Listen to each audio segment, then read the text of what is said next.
Right, we're approaching 6 o'clock, so I'm going to start the meeting. Welcome everyone present to this meeting at the Civic Centre and to those observing the meeting on Microsoft Teams. Fire alarm procedure, there are no fire drills expected this evening, so in the event of an alarm sounding, please quickly make your way out of the building.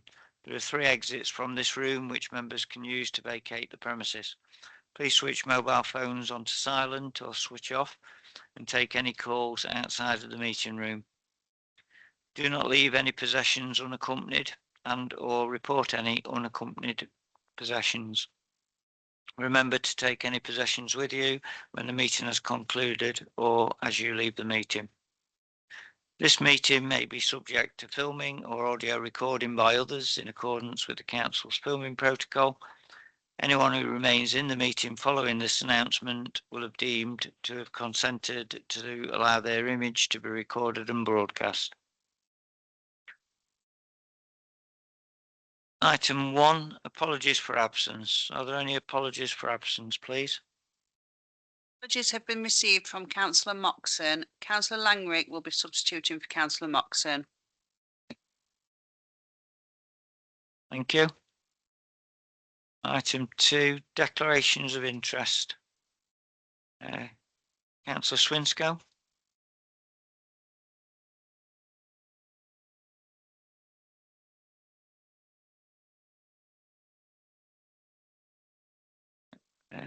Councillor Callaghan.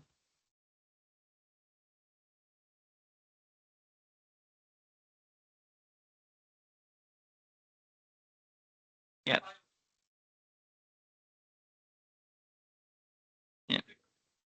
Yeah.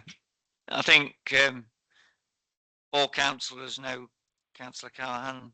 That's the reason the applications come before committee as a member. We're all given the same dispensation. Any other declarations of interest? No, thank you. Minutes of the last meeting. Could I have a proposer and seconder of the minutes of the last meeting? Councillor Callaghan, Councillor Coxhead. Are there any thing need doing for accuracy? No? I'll move for a vote then. All those members present, please. Any abstentions? Any against? No, thank you. Those minutes are approved. Item 4, plan application reference 2025-0725, CLN, discharge condition 3, appointment booking system on the application 2022-0102, change of use of a vehicle rental unit to MPT service station and vehicle repairs, 2 Stanley Road, Mansfield. Could I ask the officers to present the report, please? Thank you, Chair. The application site relates to 2 Stanley Road, which was granted planning permission in July 2022 for a change of use of vehicle rental unit to MOT service station and vehicle repairs. This application seeks to discharge condition 3 of that permission regarding the submission of details of the proposed customer booking system to be operated by the MOT service station and vehicle repair business, as well as the management of the proposed customer, staff, and MOT parking areas. The submitted information states that the business utilizes 4 number of separate online systems to book their customers in for MOT and repairs. When the customer arrives, they are advised to bring the vehicle to the workshop, and one of the team members will move the vehicle to a correct space. There is also a sign placed on the desk to remind customers not to park outside in the bay that is not used by general public. The TechMan booking system also sends a text or email to customers telling them where to arrive and where to bring their vehicle. In terms of parking, spaces have been provided in the workshop and adjacent car wash, which you can see in the photos on the slides. Overall, it is considered that the details are accepted and meet the requirements of the condition. The objections that have been received primarily relates to the issues which are outside of the scope of this condition discharge and relate to the use of the garage, the fact that the garage has expanded, and issues relating to highway safety and the parking of the vehicles on the street, which is leading to an impact on residential amenity and highway safety. These concerns are acknowledged, however, the condition discharge only seeks to approve the details required by the condition, and as mentioned, it is considered that the information submitted is sufficient. Therefore, the recommendation is to discharge condition 3. Thank you for the report. We have a speaker on this item, so I would like to invite John Wood to the podium. When you're ready, John, if you press the on off, you'll get a little red light on your microphone and you'll be able to speak. You're allowed 4 minutes. You ready? Thank you. Yeah, I was going to say I'm going to be short and sweet, but I've got to be. I was here at the original planning permission that was given for the garage, and I probably can't change the decision made here, but what I can say is that the MOT booking system that was in place that was supposed to relate to making sure the residents were happy with parking, etc. There's no apparent. I can't see anything that's. It's a very busy garage. I've got nothing against a well-run business, but what I can say is I've lived on the street for 10 years.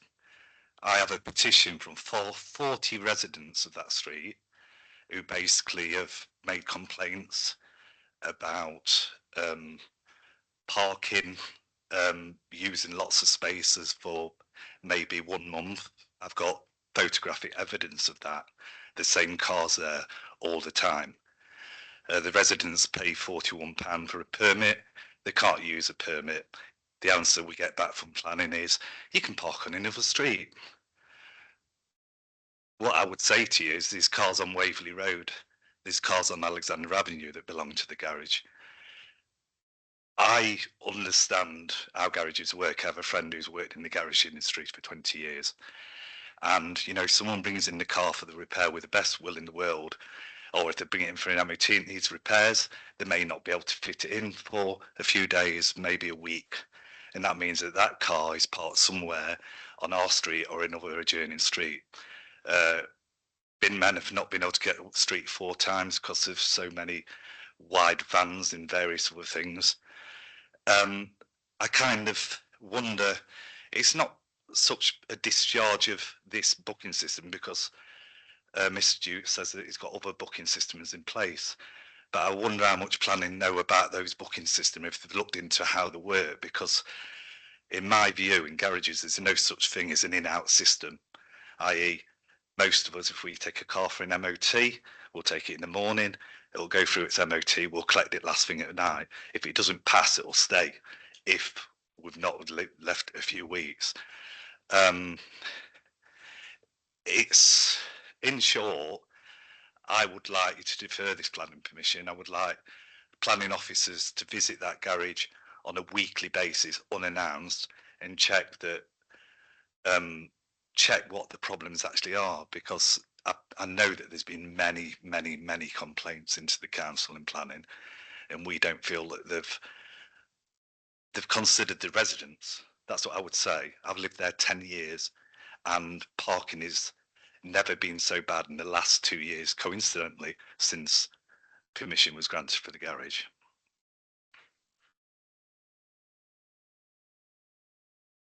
That's it. It's me 4 minutes, I think. And Thank you, John. Do members have any questions of the speaker? Councillor Answer. Chairman, may I ask, you say that you have made complaints to the council regarding yes, those parking spots. I mean, those parking spots are supposed to be used for specific timings, slots to go in and to go out. You've just said that you've made complaints, nothing's happened, and the cars are there days on end. yes. Is that correct? Yes, and I've got photographic evidence of that. I took just this week, I took a photo of 4 cars. And yes, you know, what we're told by planning is that those cars are for members of the public. I agree, they are. But I don't think those members of the public are well, what I would say is some of those customer cars that have been there, I'm quite certain that customers aren't aware that they're parked on the street for the amount of time they are. In some cases, I've got photographic evidence also of cars that have been parked on the street and subsequently clamped by the DVLA for having no MOTs, and they have belonged to the garage. And I've got photographs of those, and I've got photos of 4 cars in a row, all clamped, all belonging to that garage. I just would say to the, you know, councillors who are our electorate, really, and this is how strongly the residents feel, is that you've got to experience it to believe it. And like I say, I'm not asking you to throw this out. I'm asking you to defer it, and I'm asking planning to, on a regular basis, go down that street unannounced and check that street. He has CCTV. You know, the answer we always get back is he tells us they're not his cars. I know from a daily basis, because I've worked from home half and half, that I can take photos of cars, know what the regs are, and then check if those cars are going into his garage. Quite frankly, I'll do that. A lot of the females on the street won't do that, because he has been known to be quite forthright and in some cases aggressive towards some of those females. Like I say, well, I just think that they need to monitor the situation, and actually they need to have some working knowledge of what these booking systems are. Because the booking systems that I've looked into, and I've spoke to my friend for 20 years in the garage, he said, you know, that they're merely business tools, John. They're ways to book people in the garage to do his accounting and stuff. It's nothing to do with in and out. There's no such thing as in and out with a garage. You know, things come up, things need leaving, parts need ordering, got to wait for parts. So those cars have got to go somewhere. I think somewhere within his planning is, I think it was turned out, but he uses a car park over the road, which is next to the Talbot. I can't remember what it's called, but there's 10 in his outline. There's 10 spaces there that he's specifically paid £100 a week for. But what he hasn't said is that at 5 o'clock, any cars that are in those spaces have got to be removed, and they've got to go somewhere. So where do they go? I think there's 5 spaces in the garage.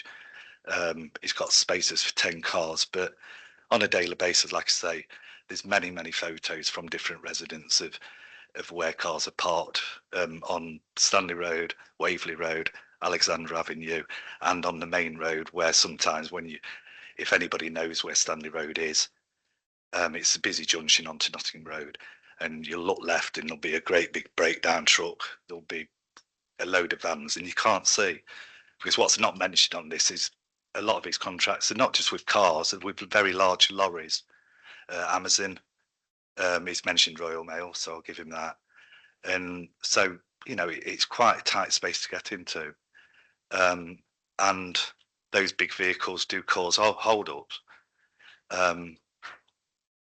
It's just a nightmare parking, that's all I would say, is that if I do not working from home and I come home at 6 o'clock, then I'm parked a street away, because there's very rarely any parking anymore, because it has a knock. I live at the bottom of the street, but it has a knock-on effect. Basically, if there's 10 cars that are his in different spaces, then that's 10 spaces that there isn't. So it goes up the street, and then it goes up the street, and then by the time you get to the end, there's no parking left. Thank you for that answer, John. Thank you. A little bit long-winded. You should stick to what was asked in the question. Councillor Hammersley. John, did you say you've got residents parking spaces down the street where you live on? With permit parking, yeah, and it's not all permit parking. Again, I suppose you have to be familiar with the street, but on the bottom end is 4 parking spaces at unlimited time. They're spaces that kind of was intimated that there were visitors and people on the street because it's nearly all permit parking, but you don't stand a chance of getting in those. That's the photos that I have of cars permanently in them. There's parking in front of the flats, which is non-permit parking. The flats that are there said they don't really need them, and they would be more than glad if they were permit, because they've got parking at the back. Some people have intimated that some of the parking on the back, which is private car parking, has been used by the garage. I don't know how true that is. So did you indicate that cars from the service station park in residence parking space?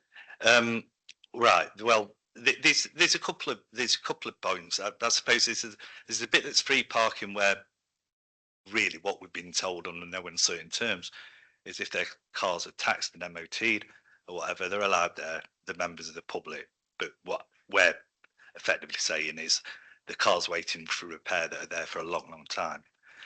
On the opposite side, next to the garage, there's some permit parking spaces, and they're not permit, sorry, 2 hour only spaces. They're often used. Last week, because of a complaint about the fact that we never see enforcement agents up there, an enforcement agent turned up and 2 cars were booked, and both cars came from the garage. Then further up the street, on one side, there's some non-permit parking, and the rest are permit. What we're looking to do actually is leave the 2 at the bottom because we think that's reasonable to do, and ask the whole rest of the street permit parking. But that's a different matter. It's not this one, is it? But like I say, that is the problem. It is the problem, and maybe I would say the attitude of the owner is a problem as well. That's not answering the question that was asked. Sorry, well, John. So sorry. we'll move on to the next one. Okay. Councillor Tempest Mitchell. Thanks, Chair. This was really quick, John. Yeah. Have you contacted your county councillor? Because obviously this is a planning issue, and we're only really deciding what goes on in that red box on there. Okay. Yes. Just Yes. finish my question. Thanks. So, have you contacted your county councillor? Because they're the county council will are the people that deal with residence permits in particular, and clearly people who are parking on there that don't have a residence permit should be dealt with properly. Mhm. And have you obviously have, but I'm just saying it anyway, have you spoken to the owners and said, can they find somewhere else like Oakham Suites where they've got 13 spots? Yes. Yes to both questions. But the 13 spots are only for daytime use. Further questions? Councillor Langrick.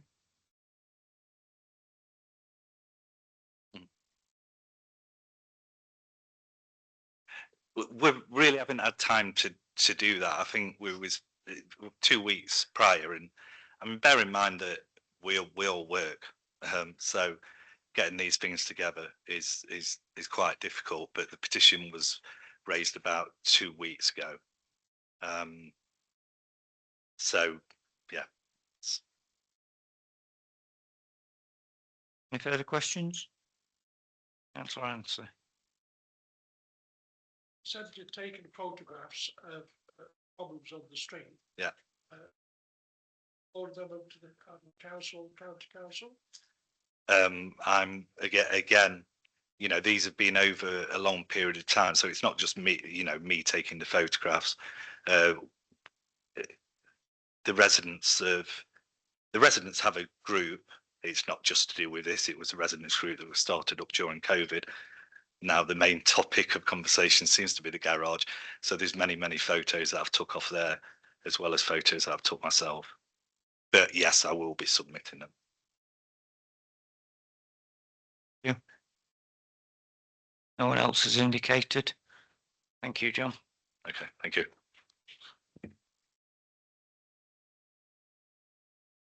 Do members have any questions of the officer?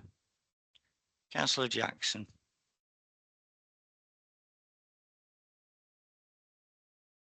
Thank you, Chair. I'm a bit confused here. Are we being asked to not give permission, or are we being asked to give permission, can you clarify what we're actually being asked to do? Because it feels like the residents' concerns are about general parking issues on the street, which are related to the garage, but I don't believe we're being asked to make a decision on parking on the street per se. My understanding is we're being asked to make a decision on a condition relating to booking. Can that be clarified for me, please?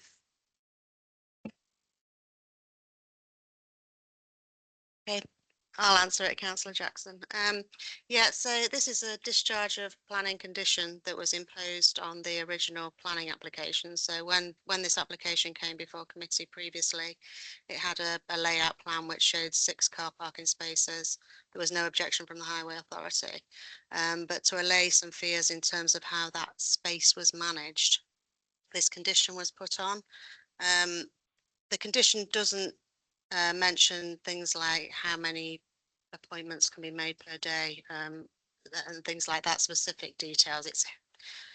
I find it quite a difficult condition to work with, to be honest, because it's quite generalistic in terms of trying to enforce against it if we were to go down that route. But I think we need to look at the bullet points of the actual condition, and that's what you need to be considering, because it says the customer appointment booking system and management of parking areas shall include. So this is what needs to be included in the condition discharge application. So it's the diary of appointment slots from customers, including MOTs. And obviously, I think as time's passed and time's moved on, they used to have logs, like written logs, but I think obviously now they've gone digital. So that's the booking system that's been given. Instructions to customers of when to park and arrive, and we understand that a text message is sent and it's got details of where they're to park. Because how the area operates, I suppose, and how it's going to be managed, which again, it's quite general, that really, and difficult to enforce. And the only way you can really do it is by going and looking at it. And I know, for example, the enforcement officer has been down here an awful lot, because actually this use started, I think it was a couple of years ago. So that's when the complaints started, I think. So the enforcement officer has been visiting for quite a number of months now, and monitoring the situation. And then we've got just demonstrating that the parking is available that was shown on the approved plans. So that's what we're considering tonight. It's whether those details are acceptable. And obviously that's the discharge of condition. Then if those details aren't adhered to following that, then obviously enforcement action can be taken against those details. Appreciate what the residents say in terms of car parking, that there clearly is an issue on the street, because we've had a lot of complaints about it, but there's only so far planning can go. And we can't really control where people park. That really does become a sort of matter for either Notts County Council or the police, rather than planning. What planning is concerned with is the land use of that unit, and whether the car parking is being managed as best it can, because I think it's fair to say that the garage has expanded, so the site is tight, and it's really but we can only go so far in terms of the original permission, because we can't use this condition to really change the permission. It's about managing the permission. So I hope that answers the question. Yeah, thank you. So my understanding is this is the problem that the residents are describing, which I completely understand, is about enforcement, not about planning. Is that correct? Yeah, I think that's fair to say. The only way it could be about planning is if the parking within the garage itself, within that red line for planning, is not being operated in accordance with the actual planning permission itself. And I know residents may have concerns of what was said at planning committee. I wasn't here, so I probably couldn't remember anyway. But we can only go now on what is actually in that planning permission. So we can only control what is on the decision notice and the conditions that are imposed on that decision notice. And one of those conditions is really looking at how the appointments are managed. And that's what needs to be considered, but it's the details of how that's managed that needs to be considered, not necessarily the enforcement, because that will come later. So it's whether these details are acceptable in line with the planning permission.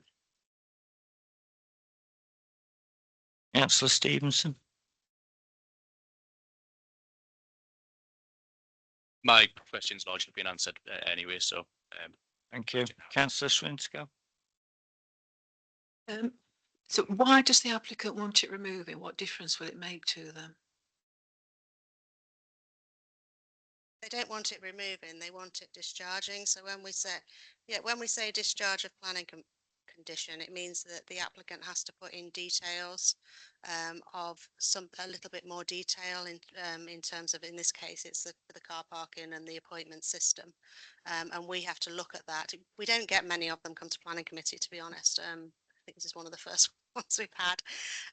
But you know, when you see conditions on the end of a decision notice, and there's usually a trigger that says no development shall take place until X, Y, and Z has been submitted, or in this case, it's the use shall not commence until X, Y, and Z has been submitted and approved in writing by the local planning authority. It's those details we're looking at in this application. So we're looking at the further details that have been reserved by planning condition on the original planning permission. So we're not getting rid of it. What we're doing is approving the details, and then that really forms part of the planning permission that we can look at, and if it's not being done in accordance with the details of that condition, you can then enforce against that.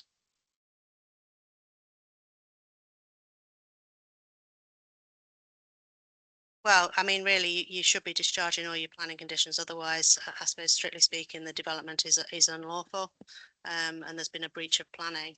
I suppose it can't really speak for the applicant, but I mean, if I had a piece of land that hadn't had a condition discharge on it, if you want to sell it, for example, one of the legal questions would be, have you discharged all your planning conditions? So I think that this one's a little bit late in coming through the system, I have to say, but the enforcement officer has been there and considered it wasn't expedient to take enforcement action. But we thought that it was better to get the details secured. So we have some details on the file that we can use going forward to try and manage it.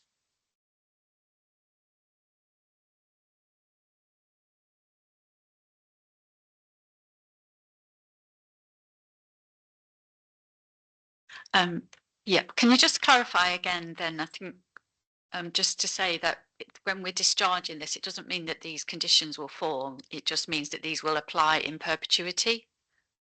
Can you just clarify that? So if you read the actual condition itself at the end, the MOT service station and vehicle repair business shall operate in accordance with the approved customer appointment booking system and management of the parking areas for the lifetime of the development. And that's the key phrase really, for the lifetime of the development. So whilst the garage is operating, it should be in accordance with these details that we're considering tonight. Councillor Answer. Thank you, Chairman. Can I just say, obviously, there's been an enforcement officer had a look at this, and I'm not making excuses for the cars parking on the street, because it is a very busy small street, terraced houses and that sort of thing. So there is a problem on the street, but I don't know how they're going to alleviate that. They've got some customer parking and what have you. But all I'm sort of concerned about is if that procedure that they were supposed to be implementing, in other words, an appointment system whereby somebody leaves, somebody arrives and leaves those bays available. I mean, how many times have we inspected this site since it's been in operation? I don't know the exact number of times, unfortunately, off the top of my head, but I do know Mark Best, who's our enforcement officer, has been down quite a lot since over the last sort of 6 months anyway, and I think he was alerted to it when it first opened, I think. So I don't know the exact number of times, but you know, I do know that it has been quite a long-standing enforcement complaint. I think it's also been a formal complaint in terms of the corporate complaint system as well. And it's just really how far planning can go. That's the issue. I'm not saying there's not a problem on the street. You know, I fully sympathise that there probably is a problem. But at the end of the day, we can only consider what's got planning permission. And conditions normally deal with sort of the technical side of planning. we have no, if you look at the reason for the decision, for the condition, which is also important, so that says in the interests of highway safety. The Highway Authority have been consulted, they've got no objection to it. They actually had no objection to the original scheme without a condition. So it would be difficult to say from a planning point of view that we have the evidence in planning terms. I'm not saying the evidence in terms of the photographic evidence that the residents have got, but we can't stop people parking on the street. You know, that is controlled by different people compared to planning. And I think if you look at the original committee report, it does actually acknowledge that people would be parking on the street in certain circumstances that we're using the garage. So I hope that's okay. Yeah, thank you. Councillor Tempest Mitchell. It's been answered, Chair. Thank you. Thank you. No one else has indicated. Could I have a proposer and seconder for recommendation? Councillor Hammersley proposed, Councillor Cox said second. Anyone wish to comment whilst in debate mode? Councillor Stevenson. Just a quick one. Obviously, I think we all recognise there's issues on the street, but as has been mentioned before, it's clearly outside the scope of what we can deal with. And in County Council has clearly not got an issue with it as per the application. It seems to me like it should have something that should have been dealt with in 2022 when it was first put through. But you know, unfortunately, we can't do anything about that. And police or County Council needs to take some enforcement action. So I don't really see any other way we go ahead apart from, unfortunately, doing what we need to do with it. So yeah, be voting for it. And yeah, that's it. Thank you. Councillor Tempest Mitchell. Chair, much the same thing, that probably if the original application came to this committee now, we'd probably turn it down in that it's an extended business development in a residential area. It's not a small corner garage anymore. It's quite a big operation. However, we've got to deal with what we've got in front of us, which is what goes on in that the business itself. I'd be questioning if the enforcement officer was turning up unannounced. That would be best, and probably best to ask how many vehicles have you got actually waiting for work for the next 2 or 3 days, because it sounds like there's probably 20 where there's probably should only be 6, because if I remember rightly, it's 3 staff and 3 business vehicles. But again, back to what Councillor Stevenson said, we probably can only deal with what we've got in front of us at the current time. Sympathies and empathy with the objector and the residents. Any further comment? Councillor Answer. Chairman, the residents have asked if it could be deferred, not wanting it to be turned down, deferred, while we have a proper inspection as regards the booking system. Won't alleviate all the parking on the street. What it might do is help with 1 or 2 vehicles that's parked right close to the garage. So I don't know whether we could defer it and get to go and have a look in more detail at the bookings to see if they're doing it right. Councillor Langrick. To develop Councillor Answer's point, I know that there's condition. I know we probably can't do this, but because it's a different condition, but the condition 4 in the original planning application was that they shouldn't have any walk-up appointments either. So, and I don't know if you can actually look at both of this in isolation to that other condition. So perhaps Councillor Answer might be right in suggesting that it should be tested a little bit further.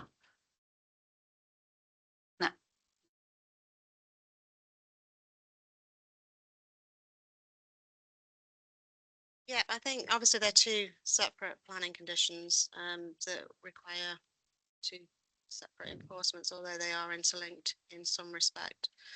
I'm not too sure what a deferral would achieve because the actual planning condition is looking for details of the booking system. It's not looking for saying, so for example, where I'm struggling with this a little bit is that there's nowhere in the condition that restricts the number of bookings per day, for example. So if you had a condition that says there should be no more than 9 bookings per day, yes, we could actually then go and investigate the booking system and see whether it's breaching 9 bookings a day. But it doesn't say that. We can only go on what is said in the planning condition, and it says full details of the proposed customer appointment booking system. And then it says diary of appointment slots from customers. Well, as far as I'm concerned, that the case officer's been and the enforcement officer's been, and they provided details of how they book the appointments, and Paul might be able to add from a legal point of view in terms of the black and white, but for me, that is the information that is needed by this planning condition. It's not about how many bookings per day. So I'm just a little unsure as to. Before I bring Paul in for clarity, is that it actually strengthens the case. We're discharging a condition which gives the enforcement a clear view. The issue that I can see and affects the residents is not an issue to do with this planning application or this condition. It's to do with enforcement of parking in a busy area anyway. It's next door to Sainsbury's, it's across the road to the Oakham Suite and a busy pub, the Talbot. So we all know what traffic's like around there. We all know what the residents have to put up with. If they've got resident parking, only residents should be able to park in those bays. And if you park in and you're not a resident, you should get a ticket. And that's enforcement, it's not county council. And, you know, that's my view on this. But I'll bring Paul in just for a bit of clarity.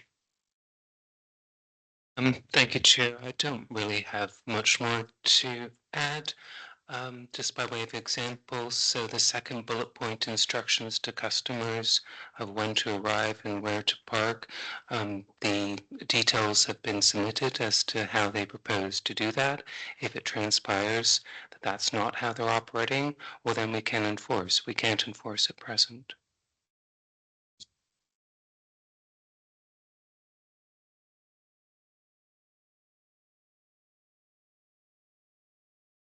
A reasonable debate on this, so I'd like to move to the vote now. Can we have a show of hands, all those in favour, please? Any against? Any abstentions? Motion's carried. So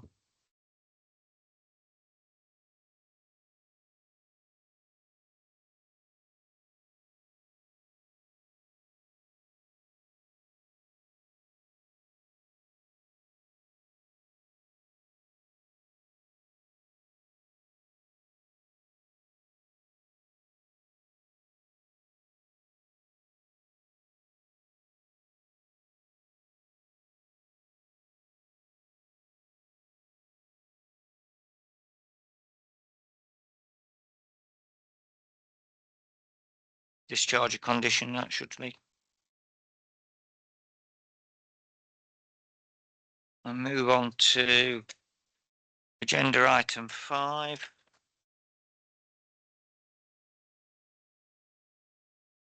Which I believe that Councillor Callaghan, you would like to remove yourself from the room.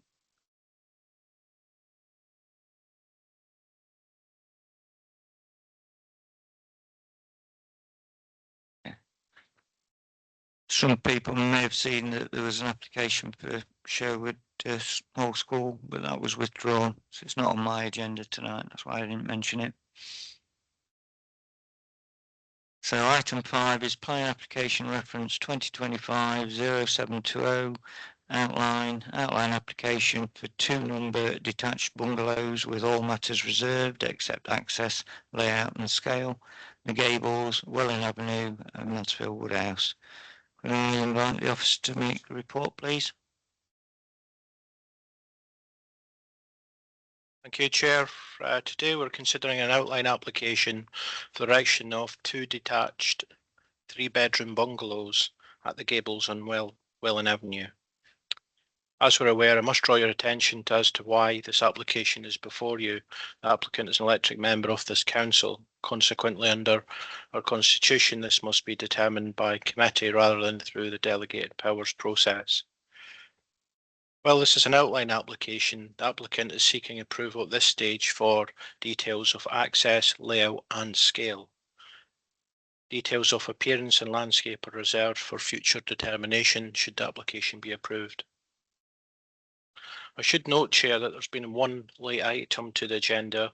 The tree officers has come back after the report has been published to state there is no objection.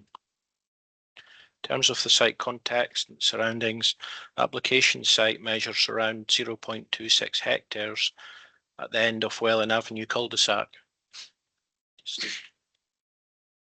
Currently contains a single dwelling, the gables, and several outbuildings. The site's topography is an important consideration. The land slopes down significantly from south to north, as well as from east to west. This change in levels mean that the building on the site would have a greater visual impact on the neighbours situated on the lower ground to the north, particularly those on Marples Avenue. To understand our recommendation today, Chair, we must look at what came before. In June 2023, an application was submitted for 3 detached bungalows. A site plan there. That was up there. On the site. This application was refused in 2024 and subsequently dismissed at appeal by the Planning Inspectorate in May 2025. The Inspectorate was very clear why a 3-unit scheme was unsuitable. It was considered to be an over-intensive use of the garden area. The central plot, that one in the middle on the northern boundary, was the primary issue. It sat just 9.2 metres from the rear of 117, and due to topography, it was deemed to be unacceptable in terms of overlooking and harm to the outlook of the existing residents. It's also considered that the overall massing in bulk and appearance, the overall massing in bulk appeared to be incongruous with established character. However, the inspector also confirmed 2 vital positives. The site is in a highly sustainable location and the principle of residential development is acceptable under your policy S2. Now this proposal, if you just move the slide up, Phil. So what you're considering today is a direct response to those failures. The applicant has reduced the proposal from 3 units to 2. The central plot that was on there before, the one that caused the harm to 117 Marples Avenue, has been completely removed. That land is now retained as garden space for the existing house, restoring a significant separation distance and a characteristic open gap in the built form. Furthermore, to protect amenities of those lower lying residents to the north along Marples Avenue, both proposed dwellings are strictly limited to single-storey bungalows. These ensures that the finished ridge heights remain comparable with the locality and do not dominate the residents' outlook. We received 2 letters of objection from neighbouring occupiers, and the primary concern was local sewage systems, which they report has a history of blockages and overflows. While we acknowledge these concerns, Severn Trent Water has raised no objection, provided we attach a pre-commencement planning condition. Condition 5 requires the applicant to submit details of drainage plans, prioritising soakaways to ensure new homes do not exacerbate the existing issues. And as part of that process, we would have to consult with the Flood Authority and Severn Trent Water, seek their agreement before progressing. Regarding access and parking, the Highway Authority is satisfied with the proposals. The existing access would be widened slightly and a new internal turning head would be built so vehicles could exit the site in a forward gear. Each 3-bed bungalow would be provided with 2 off-street car parking spaces. Finally, in relation to biodiversity, the proposal is subject to the mandatory 10% gain. Because the site cannot accommodate this fully on site, the applicant has proposed purchasing off-site credits from a habitat bank, which is a standard and legally compliant approach. In summary, members, this is a well-considered revision. By removing the harmful central unit and restricting the scale to single story in height, the applicant has successfully mitigated the previous reason for refusal. The proposal provides much needed bungalows in a sustainable location while respecting the amenity of existing residents. Therefore recommend that outline planning permissions granted, subject to the 16 conditions detailed in your report. Thank you, Chair.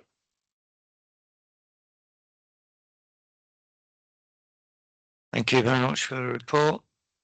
We have got one speaker on this item, so I'd like to invite Malcolm Watts to the podium. If you want to press the on-off switch in the middle of the console, Malcolm, you've got 4 minutes when you're ready. Okay.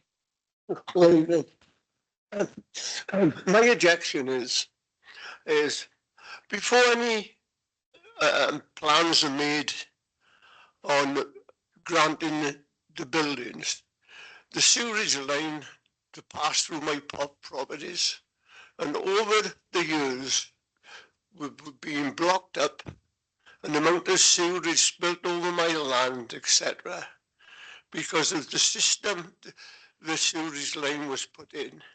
It was put in for the gables for one built property. Then a property on 28 Peafy Lane joined the line, unknown to me. Then the system is blocked in up because it can't cope. You know, I don't see why I should sit in the house or in the garden waiting for it to block up, and I get swamped out in sewerage all the time. I got photographs here with me to show the sewerage, and I got, when it was blocked up last time, I refused for them to unblock.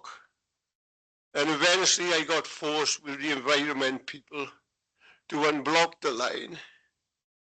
And then it proves that there was 4 rods in the bend where we couldn't get round, causing the problem. Now, that is with just 2 properties on it. We want to dog on another 2 properties. You know, the sewerage line got to be put right before any property can be built on there, you know, as far as I'm concerned.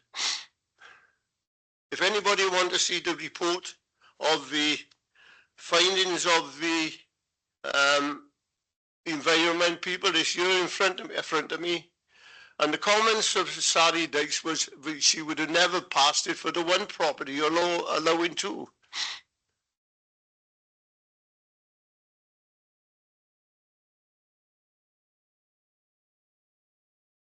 Anybody want to see the photographs of the spills, which I've got to clean up after?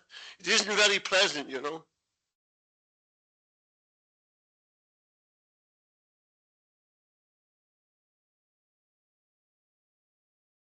That's all I got to say on the matter, thank you. Thank you, Malcolm. Yeah, but we have a survey on the sewerage line before any decision is made. Do members have any questions, Malcolm? Councillor Coxhead?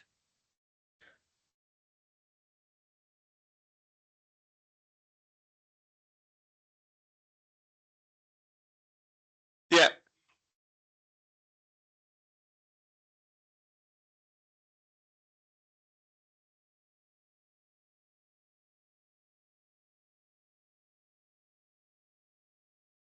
Well,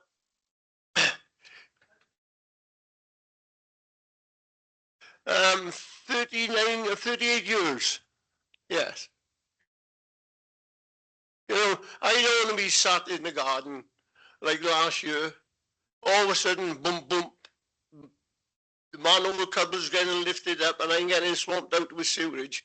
You know, I got the family there and that. It isn't done.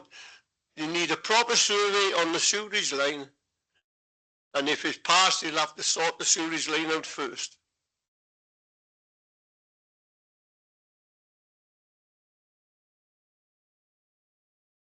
Further questions of speaker? No indicated. Thank you, Malcolm. Can I say one more thing as well before I go? Is when these properties is built, they move on. Then instead of me have to tattle 2 people about the blockages, I'll have to tattle 4, if you know what I'm trying to say. I don't think it's fair until the sewerage is put right to allow the 2 properties on there. Thank you, Malcolm. Members have any questions of the officer?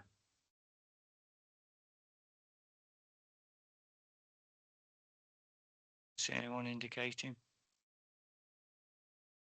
No. I have a proposer and seconder, Councillor Hammersley, Councillor Swinscoe. Do any members wish to comment in debate mode? Councillor Swinscoe. I've noticed that Severn Trent was consulted and they raised no objection, and but the subject to a condition requiring the submission and approval of detailed drainage plans for both fire and surface water. So I'm sure that should appease any objectors. Any other comments? No one's indicated. I'll just reiterate that the condition is there for the drainage to be addressed before final planning permission. We'll move to the vote then. Could members please indicate by show of hands, all those in favour? Any abstentions? Any against? That's carried unanimously. Thank you. So, planning application reference 2025 0720 outline application for 2 number detached bungalows with all matters reserved except access, layout and scale. The Gables, Welling Avenue, Mansfield Woodhouse has been granted planning permission.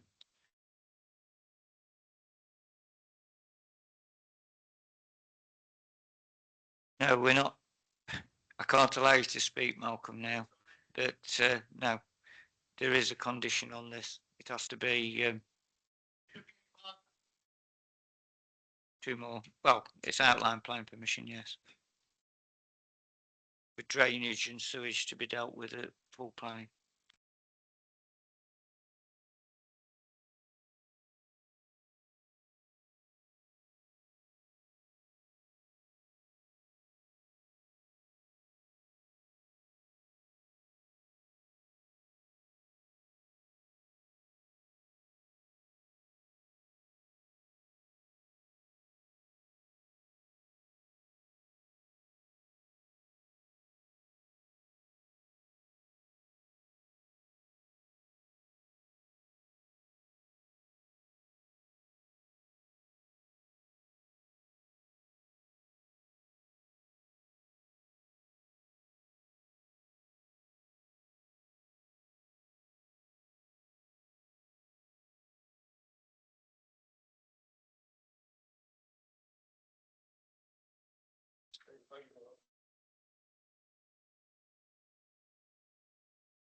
Thank you.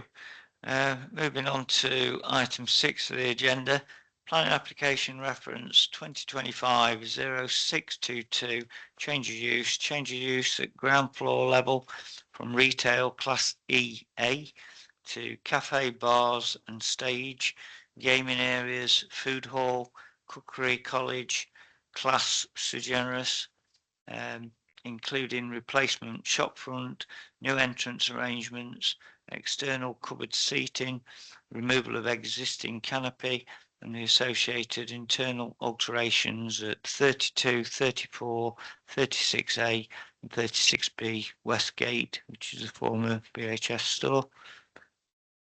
Could I invite the officer to make a report, please? Thank you, Chair. Just before I go into the main presentation, there's a couple of very minor updates just to report on. So there was a late comment from the Historic Buildings Officer at Notts County Council.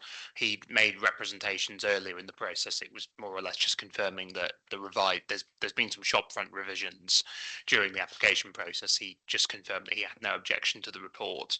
We'd also tried to seek comments from the police just because of the scale of the unit and the location. There's no specific concern raised, but they've not provided any representations following a couple of emails to them. So we've just out of sort of just because of the intensity of the development, we've recommended a condition for details of security measures and any other measures to design out crime prior to the development being brought into use, and that's main reason for that's to accord with policy P2, which relates to layouts and in attempting to ensure that the security measures for the development are sufficient for the location and scale. That's it for updates. So the only reason for the referral is under the old constitution, it's the proposal, the scale of the proposal is for a major development. There's been no objections from consultees during the application process. So the location, there was an application at the end of 2024, beginning of 2025 for the same site. So it relates to the former British Home Stores on Westgate. So it's the main arterial shopping route just within Mansfield Town Centre in primary shopping area. This application in a sense only relates to the ground floor, whereas the original application related to the first, second, and I think maybe third floors. It was a mixture of office, light industry, and sort of a mix of other uses. The original proposal so that I believe the upper floors, I believe the development has commenced on those uses. This is a revised ground floor application. So effectively the layout was originally two retail units, whereas I guess for various reasons that hasn't come forward. So this is effectively it's a standalone proposal, but that context is useful. So this just shows the location.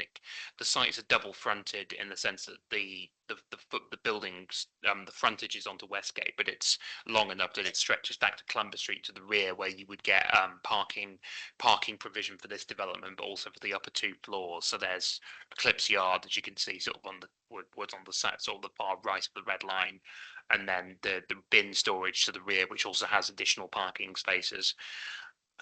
So I don't know what I can't quite see. If we go to can we go to the next slide, if that's okay, please?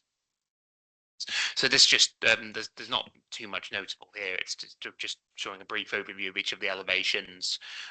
For the most part, the only actual external alterations relate to the principal elevation, which is effectively the shop front.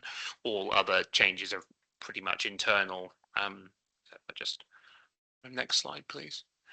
So this is really the main alteration to the development, which is the removal of the previous shopfront, which related to British Home Stores. This was where the majority of the alterations to the application went, which was the proposal. It's not directly in a conservation area, but half of the building, maybe a third, is locally listed, so it has local historic significance, and it's also in the setting of two conservation areas. So there's been some following comments from the historic buildings practitioner at Notts County Council and our conservation officer. The frontage design has been altered to reflect it's still got some. There's still sort of the method of opening on the doors is still contemporary in nature. It's sort of bifold aluminium doors for opening, which enables seating areas to be opened up on the front. I'll show you that in the floor layer. It'll be clear why that is, but it's got a more traditional outlook, which was considered to be acceptable. So this, just a very brief overview of what the layout is. I don't know. You don't. This is probably. I think this will be the only unit of its kind really in the town centre. You often see them in cities where it's not one. The use as on the whole. So it's the use was described as sui generis. That's often gets associated with takeaways. I think that's kind of a bit of a misnomer, and purely because most of the units will be sort of like classy commercial. So the front 2 units is a dessert shop and a cafe, but then that opens on the inside. That opens up into like a food hall. So it'd be almost like what you kind of see. There's a few I live in Sheffield. There's a few like Sheffield Plate, Cutlery Works, Meadowhall sort of has the big open food courts, but it opens up into the central bit where you'd have like, I guess, seating and internal layouts, and then within the actual unit itself there'd be a series of food stores. So like they could be, and we don't know exactly what they would be, but it would be much the same as like sort of like an internal market almost. You could have different types of food would often pop up, and then you'd have like a central bar area where you could order drinks. I think there's also a pool area mixed with their customer toilets, and the only actual reason we're considering the internal layout is there's a cookery college to the far back of the unit, which is in class F, which relates to education. That's what effectively makes the site mixed use, but more or less, as far as the principle goes, it's almost all commercial. So our policy team, who often look at anything to do with sort of retail type uses or commercial type uses, have no objection to the proposal. We've got conditions on the decision to really mitigate the sort of the fine details, litter management, any additional extraction, ventilation, drainage conditions, and the final detail on any security measures, just because of the nature and scale location. But there's been no objections from statutory consultees. If we just have a few slides just to show the photos, just for the location, it's fairly prominent. It's been vacant for some time, so there's a clear benefit of bringing, especially the ground floor, back into use, because that's the bit really that really frames the experience of that part of the town centre. And I think it's been vacant for the entire time I've been here, so a positive thing to see it being brought back into use, hopefully. And then there's just this just shows the Eclipse yard to the rear. The parking spaces, they're not customer parking spaces explicitly. They're sort of shared with I presume they'd be mainly for staff of both the existing unit, but then also the other uses on the upper floors. Highways have raised no objection to the proposal. There's obviously the site's in the highly sustainable town centre location, and there's a substantial number of public car parks which would enable sort of wider parking concerns to be mitigated, and also it would be expected that a significant number of people could actually arrive without having to use cars at all. So it forms part of the wider town centre offering. That's kind of really sort of the other, just shows the waste collection area and the wider parking provision. That's really it. The office recommendation is for approval, subject to the conditions in the report, and that the additional planning condition relating to crime prevention measures and security. Thank you. Thank you for the report, Dan. We have got a speaker, Ling Chan, the agent. Right to, when you're ready, press the on off, get a little red light. You can start your 4-minute presentation. Thank you. Thank you. Chair and members of the committee, I speak on behalf of the applicant RG Property in support of this application at 32 to 36B Westgate, Mansfield. The officer's report is comprehensive and clearly outlines the key planning matters associated with the proposed use. No objections have been raised from any of the statutory and internal consultees, concluding that the proposal is acceptable and in accordance with the adopted Mansfield District Local Plan and the MPPF. We are in full agreement with and support the officer's recommendation. The building has been vacant since 2016, approaching 10 years empty, and is identified as one of the key development sites within Mansfield Town Centre. These proposals will deliver a viable and active use to a currently vacant building, bringing a food hall, cafe, bar, and cookery college to the ground floor. This will create jobs, bring footfall back to Westgate, and have a positive impact on the wider high street.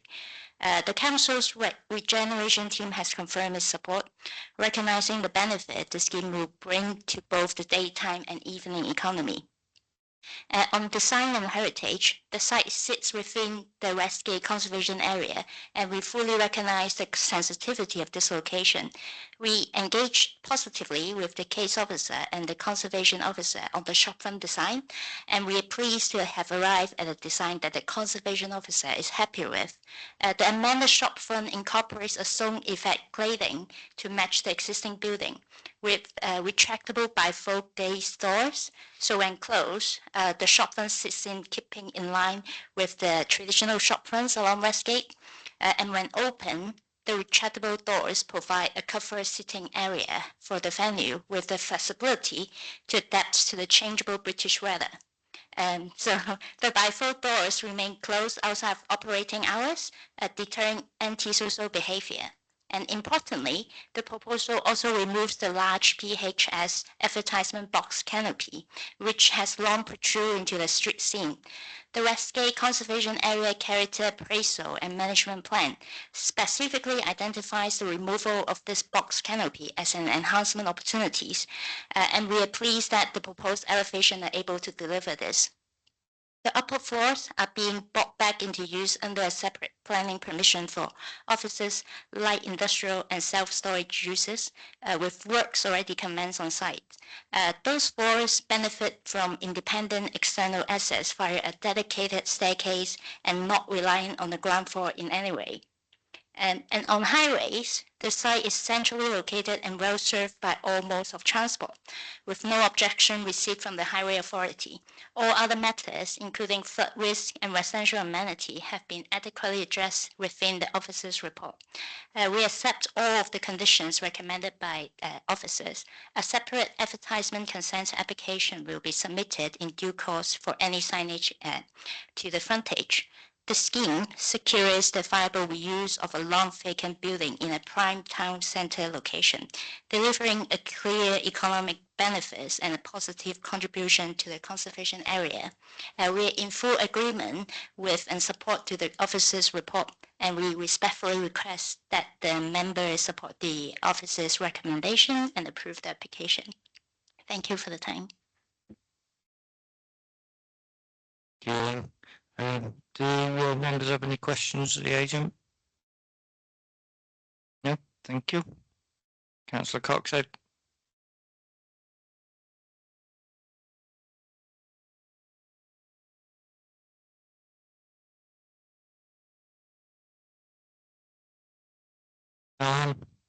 Yeah, and I'd like to say that. And 55 years ago, that was my first job at British Home Stores on the cheese counter.